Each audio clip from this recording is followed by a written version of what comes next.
साथियों, आज हम बात करेंगे एक ऐसे क्रांतिकारी के बारे में जिसे पेशेंट असैसिनेटर भी कहा जाता है। यानी कि उन्होंने अपने हजारों लोगों की मौत का बदला लेने के लिए 20 साल से ज़्यादा समय का इंतज़ार किया और अंततः उस व्यक्ति की हत्या कर दी जिसके जिसके सर पर इतने सारे लोगों की मृत्यु का इल्ज़ाम मौजूद था। लेकिन वो केवल एक क्रांतिकारी नहीं था, वो एक प्रवासी मजदूर भी था जिसने न केवल ईस्ट अफ्रीका में काम किया, अमेरिका में काम किया, इंग्लैंड में काम किया। तो आज इस व्यक्ति के जो तमाम जीवन पहलू हो सकते हैं उस पर बात करेंगे और इस व्यक्ति का नाम है सरदार ऊधम सिंह। मेरा नाम है अक्षय और आपका स्वागत है दृष्टि आईएएस की इस नई वीडियो में। चलिए वीडियो की शुरुआत करते हैं और सबसे पहले वीडियो की रूपरेखा को समझ लेते हैं। तो वीडियो में सबसे पहले हमने न्यूज़ यानी कि खबर की बात की। खबर को जानने के बाद हम सरदार ऊधम सिंह के प्रारंभिक जीवन पर बात करेंगे, उनका जो अर्ली लाइफ था वो कैसा था। इसके अलावा ऊधम सिंह की क्रांतिकारी जीवन कैसा था, उनका जो रेवोल्यूशनरी लाइफ थी वो किस तरह की थी।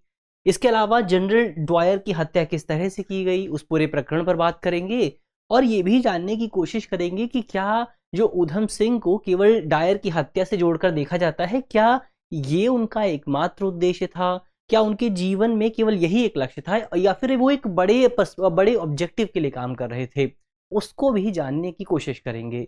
और अंत में एक सवाल पर भी बात करेंगे। सवाल जो होगा वो प्रीलिम्स का होगा और आप कमेंट बॉक्स में सवाल का जवाब दे सकते हैं। तो आज का जो हमारा वीडियो है वो मुख्य तौर पर सामान्य अध्ययन प्रश्न पत्र 1 से जुड़ा हुआ है और आप इसे महत्वपूर्ण व्यक्तित्व यानी इंपॉर्टेंट पर्सनालिटीज और आधुनिक भारतीय इतिहास जैसे खंडों से जोड़कर देख सकते हैं। तो चलिए वीडियो की शुरुआत करते हैं और सबसे पहले ऊधम सिंह के प्रारंभिक जीवन को जानने की कोशिश करते हैं।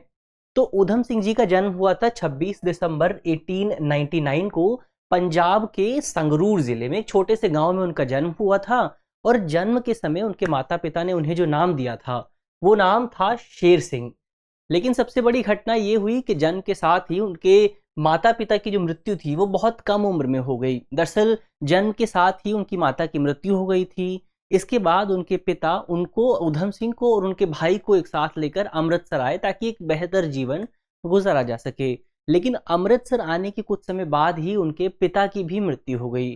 तो अब केवल 2 भाई बचे थे, मुक्ता सिंह और शेर सिंह। शेर सिंह यानी कि सरदार ऊधम सिंह और मुक्ता सिंह उनके बड़े भाई का नाम था।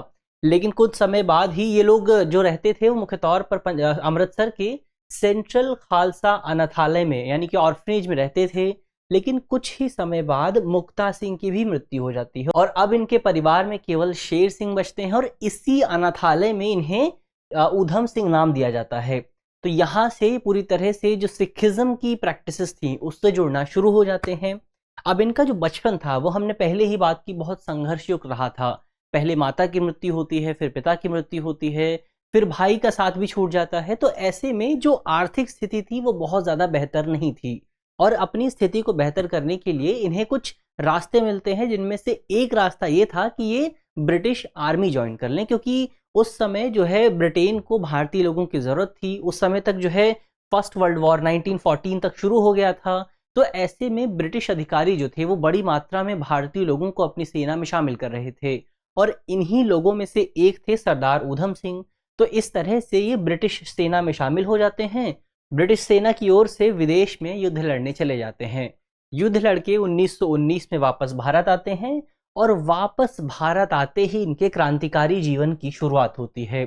अब यहाँ पर जब 1919 साल का जिक्र आया है तो यहाँ पर 1919 में पंजाब के अमृतसर में एक बहुत ज़रूरी घटना हुई थी, एक जिसे भारतीय इतिहास में काले अध्याय के तौर पर देखा जाता है और उसी घटना ने ऊधम सिंह के जीवन को भी पूरी तरह से परिवर्तित कर दिया था। क्या थी वो घटना? तो उस घटना का नाम था जलियांवाला बाग नरसंहार और इसी नरसंहार ने ऊधम सिंह जी के जीवन को पूरी तरह से बदल दिया और उन्हें एक लक्ष्य प्रदान किया। तो अब यहाँ से जानने की कोशिश करते हैं कि उनके क्रांतिकारी जीवन की शुरुआत कैसे होती है। तो हमने पहले ही बात की कि 1918 तक जो है फर्स्ट वर्ल्ड वॉर समाप्त हो चुका था। मुख्य तौर पर 11 नवंबर 1918 को फर्स्ट वर्ल्ड वॉर समाप्त होता है और इसके बाद ऊधम सिंह भारत में वापस आ जाते हैं। इनकी भारत में वापसी होती है और यही वो दौर था। ये 1919 और 1918 के आसपास का जो दौर है, यही वो समय था जब भारत में जो क्रांतिकारी गतिविधियां थीं ये बहुत तेजी से स्थान ले रही थी, बहुत तेजी से बदल रही थी। क्योंकि इसी दौर में ब्रिटिश सरकार द्वारा भारत में रॉलेट एक्ट पेश किया गया था और इसी एक्ट के खिलाफ तमाम भारत के जो क्रांतिकारी थे वो ब्रिटिश सरकार का विरोध कर रहे थे। क्यों कर रहे थे? क्योंकि ये जो एक्ट था ये क्रांति को दबाने के लिए लाया गया था। दरअसल इस पूरे एक्ट के माध्यम से जो ब्रिटिश अधिकारी थे, खासतौर पर जो पुलिस अधिकारी थे, उन्हें असीमित शक्तियां दी गई थी। उन्हें ये शक्ति दी गई थी कि वो किसी भी व्यक्ति को, यदि पुलिस अधिकारियों को ये शक होता था कि ये व्यक्ति क्रांतिकारी गतिविधियों में शामिल है, तो पुलिस किसी भी व्यक्ति को बिना ट्रायल के गिरफ्तार कर सकती थी, जो कि जाहिर तौर पर भारत में या फिर दुनिया के किसी भी देश में मानवाधिकार के उल्लंघन के तौर पर देखा जाएगा। और इसी वजह से तमाम भारतीय जो क्रांतिकारी थे वो इस पूरे एक्ट का विरोध कर रहे थे और इसी विरोध के चलते पंजाब में कुछ बड़े नेताओं को गिरफ्तार कर लिया गया और इनकी गिरफ्तारी का विरोध करने के लिए पंजाब में एक शांतिपूर्ण ढंग से, बहुत ही पीसफुल तरीके से एक सभा का आयोजन किया जा रहा था। और ये जो सभा का आयोजन हो रहा था, ये आयोजन किया गया था जलियांवाला बाग में, जो कि अमृतसर में पड़ता है। और इसी सभा में ऊधम सिंह भी मौजूद थे अपने कुछ साथियों के साथ। ऐसा कहा जाता है कि वो इस सभा में मुख्य तौर पर जो लोग मौजूद थे उन्हें पानी पिलाने का काम कर रहे थे, उन्हें जल वितरण का काम कर रहे थे। और इस सभा की जो जानकारी है, सूचना है, जब वो वहां पर जनरल डायर के पास पहुंचती है, जो कि उस समय उस पूरे एरिया का नियंत्रण कर रहे थे। तो जब जनरल डायर के पास इस सभा की जानकारी पहुंचती है तो वो अपनी सेना के साथ इस सभा में आते हैं, जहां पर जिस पूरे बाग में केवल एक ही एंट्रेंस मौजूद थी। और उसके बाद वो सभा में पहुंचकर उस एंट्रेंस को ब्लॉक कर देते हैं। उनकी जो सेना थी वो फॉर्मेशन में आती है और जनरल डायर गोली चलाने का आदेश दे देते हैं और इस गोलीबारी की वजह से हजारों लोगों की मौत हो जाती है। और यहाँ से भारतीय इतिहास का, भारतीय आधुनिक इतिहास के एक नए अध्याय की शुरुआत होती है। कहा जाता है कि इसी गोलीबारी में ऊधम सिंह भी मौजूद थे और उन्हें भी बहुत ज़्यादा चोट आई थी, लेकिन उनकी मृत्यु नहीं हुई, वो वहीं पर मौजूद रहे। और इसी वजह से उन्होंने अपनी आंखों के सामने अपने दोस्तों, अपने लोगों, उनके आसपास के जो लोग थे, जो जानने पहचानने वाले लोग थे, उनकी मौत को देखा, उनको जाते हुए देखा, उन पर दर्द गुजरते हुए देखा। और इसीलिए कहा जाता है कि इस पूरी घटना का ऊधम सिंह जी के जीवन पर बहुत गंभीर प्रभाव पड़ा था। तो ये तो उनके क्रांतिकारी जीवन की बात हुई। तो अब यहाँ पर हम जानने की कोशिश करते हैं कि ये पूरी घटना जनरल डायर की हत्या तक किस तरह से पहुंचती है, जनरल ड्वायर की हत्या तक किस तरह से पहुंचती है, कैसे पूरी घटना जो है अनफोल्ड होती है। तो हमने बात की 1919 में ये जलियांवाला बाग हत्याकांड हुआ, नरसंहार हुआ। इसके बाद मुख्य तौर पर 1922 के आसपास जो ऊधम सिंह थे वो गदर रेवोल्यूशन से जुड़ना शुरू कर देते हैं। अब गदर रेवोल्यूशन की बात करें तो वो मुख्य तौर पर जो विदेशों में जो भारतीय लोग रह रहे थे, जो क्रांतिकारी लोग रह रहे थे, उनका एक आंदोलन था। वो मुख्य तौर पर विदेशों में एक आंदोलन को मोबिलाइज कर रहे थे ताकि ब्रिटिश सरकार को गिराकर भारत को आज़ाद कराया जा सके। तो जो ऊधम सिंह थे वो उसी आंदोलन से जुड़ना शुरू होते हैं। इसके बाद वो अमेरिका जाते हैं। अमेरिका में बहुत सारे शहरों में, बहुत सारे स्टेट्स में काम करते हैं, वहाँ पर आंदोलन को और बड़ा करने की कोशिश करते हैं और अमेरिका से वापस 1927 में भारत में आते हैं। लेकिन जब वो 1927 में भारत में आए थे तो उनके पास कुछ एम्यूनिशंस मौजूद थे, कुछ गोला बारूद मौजूद था, कुछ पिस्टल्स मौजूद थी। इसके अलावा उनके पास कुछ रिस्ट्रिक्टेड लिटरेचर भी मौजूद था, यानी कि कुछ क्रांतिकारी साहित्य मौजूद था जिस पर उस समय ब्रिटिश सरकार ने प्रतिबंध लगाया हुआ था। तो इन्हीं तमाम चीज़ों के चलते ब्रिटिश सरकार द्वारा उन्हें गिरफ्तार कर लिया जाता है और उन्हें 5 साल की सज़ा दी जाती है। और इसी 5 साल की जेल के दौरान उनकी मुलाकात भगत सिंह से भी होती है और वो भगत सिंह से इतना ज़्यादा प्रभावित थे कि वो उन्हें अपने गुरु के तौर पर देखते थे और भगत सिंह की फ़ोटो को अपने वॉलेट में रखते थे, अपने बटुए में रखते थे। तो जाहिर तौर पर हम देख सकते हैं कि एक क्रांतिकारी दूसरे क्रांतिकारी से कितना ज़्यादा प्रभावित हो रहा है। इसके बाद 1931 में वो जेल से बाहर आ जाते हैं और जेल से बाहर आने के बावजूद भी पुलिस की उन पर निगरानी कम नहीं होती। पुलिस जो है, पंजाब पुलिस, उन पर लगातार निगरानी बनाए रखती है। लेकिन इस निगरानी के बावजूद भी साल 1934 में वो जर्मनी के रास्ते इंग्लैंड पहुंचते हैं और यहाँ वो लंदन में सेटल हो जाते हैं और लंदन में तकरीबन 7 साल वो लंदन में रहते हैं। और लंदन में रहते हुए वो बहुत सारे देशों की यात्रा करते हैं और भारतीय स्वतंत्रता आंदोलन के संबंध में लोगों को मोबिलाइज करने की कोशिश करते हैं, समर्थन जुटाने की कोशिश करते हैं ताकि लोगों को भारत के आंदोलन के बारे में बताया जा सके। वो इसके अलावा सोवियत संघ की यात्रा करते हैं, इटली की यात्रा करते हैं। तमाम देशों में भारत के समर्थन में लोगों को एकत्र करने की कोशिश करते हैं। लेकिन उनके जीवन के संबंध में एक जो बात है वो और ज़्यादा विशेष थी कि सरदार ऊधम सिंह केवल एक क्रांतिकारी नहीं थे, बल्कि सरदार ऊधम सिंह एक प्रवासी मजदूर भी थे। हमने पहले ही बात की कि वो सबसे पहले ईस्ट अफ्रीका गए थे, युगांडा में उन्होंने काम किया था, एक रेलवे कंपनी में। इसके अलावा उन्होंने अमेरिका में भी कई कंपनियों में काम किया। फोर्ड नाम की कंपनी होती है जो कार बनाती है, उस कंपनी में भी उन्होंने काम किया था। इसके अलावा कहा जाता है कि उन्होंने 2 हॉलीवुड की फ़िल्मों में भी साइड एक्टर के तौर पर काम किया था। जब वो इंग्लैंड में मौजूद थे, इंग्लैंड में रह रहे थे, तो वहाँ पर भी उन्होंने कई फैक्ट्रीज़ में बतौर इंजीनियर काम किया था। तो वो एक प्रवासी मज़दूर भी थे और इसी वजह से उन्होंने इंडियन वर्कर्स एसोसिएशन, जो कि उस समय इंग्लैंड में काम करता था, इस पूरे एसोसिएशन के साथ भी जुड़े थे। इस एसोसिएशन को मुख्य तौर पर इंग्लैंड में जो प्रवासी भारतीय मज़दूर थे, उनके अधिकारों की रक्षा करने के लिए, उनके हितों की रक्षा करने के लिए गठित किया गया था। और इस पूरे संगठन को, इंडियन वर्कर्स एसोसिएशन को, जो इंग्लैंड की कम्युनिस्ट पार्टी थी, उस पार्टी का भी समर्थन प्राप्त था। तो इस तरह से ऊधम सिंह केवल एक क्रांतिकारी नहीं थे, बल्कि वो एक प्रवासी मजदूर भी थे जो कि मजदूरों के हक में भी लड़ रहे थे। तो ऐसे में यहीं पर शुरुआत होती है जनरल ड्वायर की हत्या की कहानी की। दरअसल एक बार वो इसी बैठक में मौजूद थे जब उन्हें एक पर्चा दिखाई देता है, जिस पर्चे पर लिखा हुआ था कि कैक्सटन हॉल में एक बैठक होने वाली है। इस बैठक में माइकल फ्रांसिस ओडायर भी शामिल होने वाले हैं।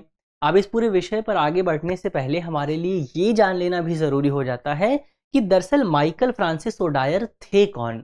तो 1919 में हमने पहले ही बात की थी कि पंजाब के अमृतसर में जलियांवाला बाग हत्याकांड हुआ था, नरसंहार हुआ था। तो जिस समय ये नरसंहार हुआ था 1919 में, उस समय ये व्यक्ति माइकल फ्रांसिस ओडायर पंजाब के लेफ्टिनेंट गवर्नर के तौर पर काम कर रहे थे।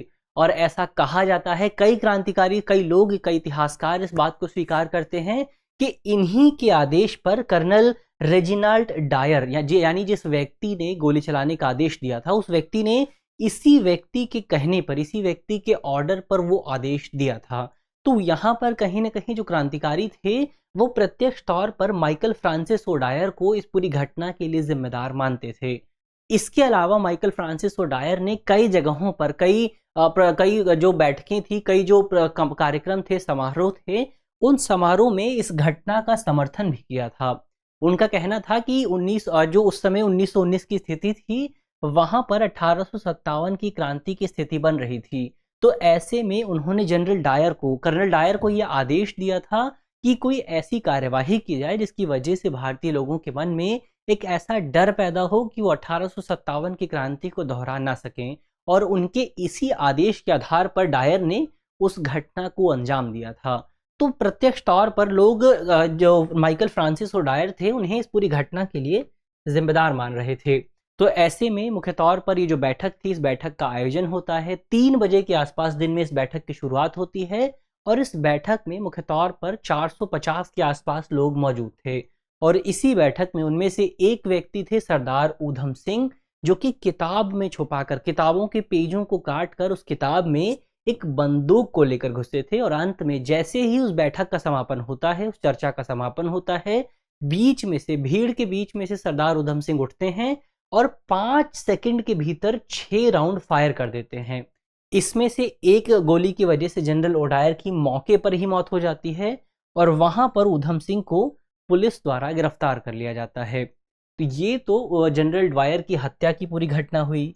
अब यहाँ पर एक सवाल जो बार बार उठाया जाता है कि क्या हमें सरदार ऊधम सिंह को केवल एक ही ऑब्जेक्टिव के तौर पर, एक ही लक्ष्य से जोड़कर देखना चाहिए, या फिर उनके पास एक बड़ा विजन, एक बड़ा ऑब्जेक्टिव मौजूद था। तो कई जानकारी कहते हैं कि हमें सरदार ऊधम सिंह को केवल एक ही एकमात्र लक्ष्य से जोड़कर नहीं देखना चाहिए, क्योंकि जो सरदार ऊधम सिंह थे वो एक बड़े क्रांतिकारी आंदोलन की शुरुआत करना चाहते थे। वो हमारे देश को आज़ादी दिलाना चाहते थे और इसके लिए बहुत सारे तर्क दिए जाते हैं, बहुत सारे रीजंस दिए जाते हैं। सबसे पहला रीज़न ये है कि जिस बैठक में ऊधम सिंह ने जो ड्वायर पर गोली चलाई थी, उस बैठक में उन्होंने केवल उन्हीं पर गोली नहीं चलाई थी, उसी व्यक्ति को गोली नहीं मारी थी, बल्कि उन्होंने लॉर्ड जेटलैंड, इसके अलावा लॉर्ड लैमिंगटन और सर लुइस डेन जैसे जो लोग थे उन पर भी गोली चलाई थी। और ये जिन तो 3 लोगों के नाम हैं, ये 3 लोग भी ब्रिटिश अपने अपने समय में भारत में ब्रिटिश सरकार का प्रतिनिधित्व कर चुके थे। तो जाहिर तौर पर उन्होंने केवल ड्वायर की हत्या करने की कोशिश नहीं की, बल्कि उन्होंने उन सभी लोगों की हत्या करने की कोशिश की जो कि उस समय उस सभा में मौजूद थे और जो कि ब्रिटिश भारत का, ब्रिटिश सरकार का जो उत्पीड़न था, उस उत्पीड़न का प्रतिनिधित्व कर रहे थे। ये पहला कारण हुआ। इसके अलावा जिस समय पुलिस ने उन्हें गिरफ्तार किया तो उनके पास से 2 डायरीज बरामद हुई थी। उस डायरी में न केवल ओडायर का पता मौजूद था, उनके घर का एड्रेस मौजूद था, बल्कि उसी डायरी में जेटलैंड और लैमिंगटन, जिन लोगों पर गोली चलाई गई थी, जो लोग उस सभा में मौजूद थे, उनके घर का एड्रेस भी मौजूद था। यानी कि जो सरदार उधम सिंह थे वो उनकी नज़र केवल ओडायर पर नहीं थी, बल्कि इन दोनों लोगों पर भी थी। इसके अलावा इस संबंध में एक तर्क ये भी दिया जाता है कि अगर ऊधम सिंह केवल ओडायर को मारना चाहते थे तो उन्होंने इतना लंबा इंतजार क्यों किया, 20 साल का इंतजार क्यों किया? वो पहले भी उनकी हत्या कर सकते थे। लेकिन इसके लिए ये कहा जाता है कि उन्होंने इतना लंबा इंतजार किया क्योंकि वो चाहते थे कि एक ऐसी सभा हो जहां पर बहुत सारे प्रतिनिधि मौजूद हों, जो बहुत सारे लोग मौजूद हों, ताकि इसको एक सिंबल के तौर पर, एक संकेत के तौर पर इस्तेमाल किया जा सके। ये तीसरा कारण हुआ। इसके अलावा ट्रायल के दौरान उन्होंने अपना जो नाम बताया था, वो नाम भी संबंध में एक बड़ा फैक्ट हो जाता है, एक बड़ा तर्क हो जाता है। उन्होंने जब इस पूरे घटना का ट्रायल हो रहा था तो अपना नाम बताया था मोहम्मद सिंह आज़ाद। तो इस तरह से उन्होंने एक सिंबल दिया था। उन्होंने अपने ट्रायल के ज़रिए बताया था कि भारत की यूनिटी जो है वो 3 धर्मों से जुड़ी हुई है और जब तक ये 3 धर्म एक साथ आकर काम नहीं करेंगे तब तक भारत को आज़ाद नहीं कराया जा सकता, तब तक भारत का विकास सुनिश्चित नहीं हो सकता। तो उन्होंने अपने नाम के ज़रिए भी एक सिंबल देने की कोशिश की थी और अंततः उनका ट्रायल होता है और ट्रायल के बाद उन्हें फांसी की सज़ा सुनाई जाती है और 31 जुलाई 1940 को उन्हें फांसी की सज़ा दे दी जाती है। और ब्रिटिश सरकार उनकी फांसी की सज़ा और उनके ट्रायल से इतना ज़्यादा डरी हुई थी कि उन्होंने अपने ट्रायल के दौरान जो स्टेटमेंट दिया था, उस स्टेटमेंट को कई सालों तक पब्लिक नहीं किया जाता। उस स्टेटमेंट को प्रेस को छापने से इनकार कर दिया गया था कि प्रेस इस स्टेटमेंट को अपने अखबार में नहीं छापेगी।